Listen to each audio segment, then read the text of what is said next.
2003 brought a new century with new thoughts and new growth at Longview Community Church. After 80 years, the church welcomed its sixth senior pastor, Dr. John Williams. John stepped into the role with new ideas for the church, but he also embraced and continued current ministries. These included strong Christian education for all ages. Opportunities to serve included local missions of Fish and Community House on Broadway, and another missions trip to Harambe in California. Retreats for married couples and for women provided enrichment. Activities included the Thanksgiving dinner, Christmas pancake breakfast and bazaar, family camp, senior adult ministries, and work and lunch bunch. Moving the first service from the chapel to the sanctuary allowed for attendance to grow and encouraged young families and senior members to get acquainted. Chapel pews were replaced with chairs, providing more options for meetings and gatherings. A few years later, Coffee on the Green was begun in the summer for fellowship after Sunday services. Annual programs also included an Epiphany brunch for seniors and a Veterans Day lunch honoring the men and women who had served our country. A contemplative Taizé service was held quarterly, and special Lenten services, including Journey to the Cross and the 24-hour prayer vigil, became regular parts of the church calendar. On Easter Sunday, members and friends were encouraged to bring a flower to place on a cross on the sanctuary lawn. Music was still important in the life of the church. Children's musicals included Giants of the Faith and The Perfect Gift. The annual Hill Memorial Concert continued, but the Messiah, which had been presented since 1933, was replaced with a Christmas concert performed by the Southwest Washington Symphony and the community choir. Pastor John emphasized relationships with people, which included frequent trips to Starbucks where he ministered to strangers.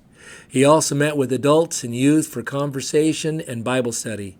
His personal caring and interest in people was evident in small groups, such as the Monday noon Bible study and the men's breakfast gatherings. John took special joy in baptisms, whether sprinkling a new baby or dunking a teenager, and in weddings of both members and friends. John's focus on relationships and connecting with young families was especially evident during Vacation Bible School. He wanted to highlight the biblical message, have the kids experience the joy of raising money for a VBS mission, and have fun. His ability to be goofy got the kids excited to be there, whether by being a cowboy riding his horse or wowing the kids by kissing a pig. John especially enjoyed the junior sermon, when he could share a message and pray with the children on the front steps of the sanctuary. Whether he wore a Hawaiian shirt or his typical blue and white striped one, he made them feel important. Ministry to youth from both within and outside the congregation thrived, and teens were a vital part of the church's life. Their faith was developed during regular Wednesday and Sunday nights at church, as well as at an annual snow camp, summer camps, and retreats. It was put into practice through a mission trip to Puerto Rico, leaving their comfort zone to serve the homeless in California, Portland, and at Community House, and helping with VBS and at Sunday worship. Dozens of adults of all ages formed meaningful, personal relationships with middle and high school students by helping lead activities and as prayer partners. Annual auctions combined fundraisers to support youth ministries, fund fellowship for the whole congregation, and opportunities to serve. For several summers during all church mission trips, 50 teens went to Camp Attitude to spend a week being buddies to special needs children, allowing those children's families some welcome downtime. 20 adults went along each year to provide support and were uplifted by the experience. The continuing need for maintenance and improvements to an 85-year-old facility included removal of several rows of pews at the back of the sanctuary to expand the narthex. This allowed for more space for people to gather. An elevator was installed, the culmination of a long-held dream.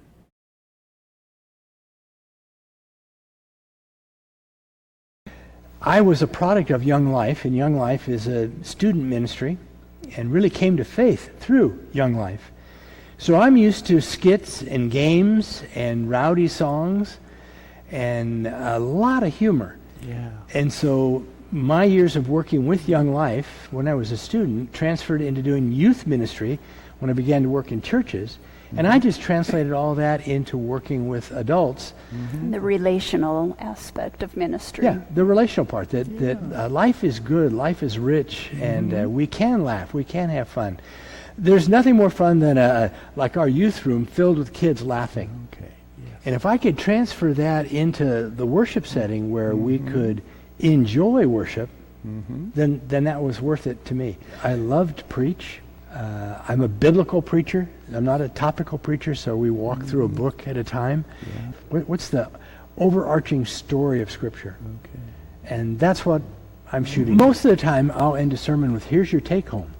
Just as a teacher would in a classroom. Here's really what I want us to learn today. Okay.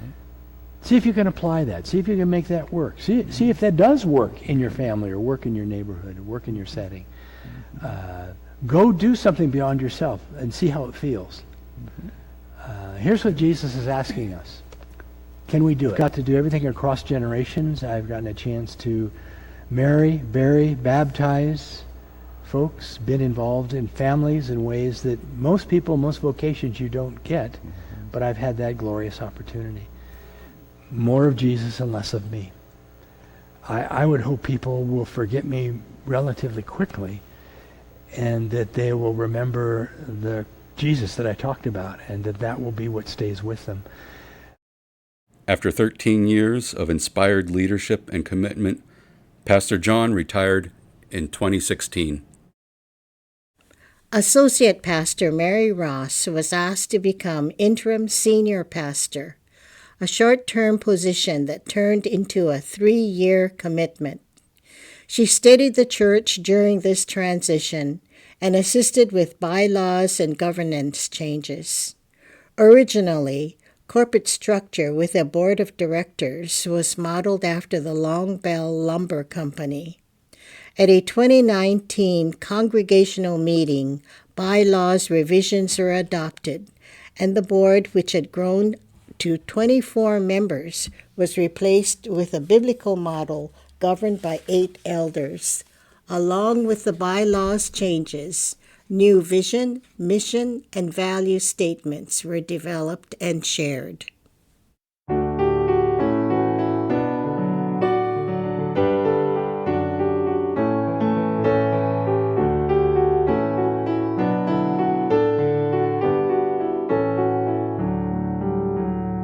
We are the family of God. Yes, we are the family of God.